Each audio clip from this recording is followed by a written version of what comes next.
കടം വാങ്ങിച്ചു കഴിഞ്ഞാൽ അത് വേഗത്തിൽ തിരിച്ചു കൊടുക്കണം. അല്ലെങ്കിൽ നമുക്ക് ടെൻഷൻ ഉണ്ടാകും.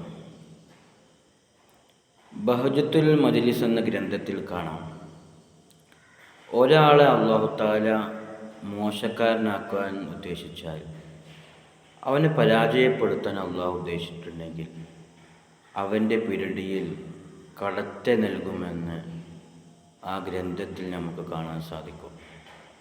അതുകൊണ്ട് കൂടുതലായി കടം വാങ്ങുമ്പോൾ നമുക്കത് തിരിച്ചു കൊടുക്കാൻ പറ്റുമെന്ന് ഉറപ്പുള്ളത് മാത്രം അങ്ങനെയുള്ള ആളുകളിൽ നിന്ന് വാങ്ങിച്ച് അത് പെട്ടെന്ന് തന്നെ തിരിച്ചു കൊടുക്കാൻ നമ്മൾ മനസ്സ് കാണിക്കണം. അല്ലെങ്കിൽ നമുക്ക് ടെൻഷൻ വന്ന് അവസാനം നമുക്ക് പല പ്രയാസങ്ങളുണ്ടാവും.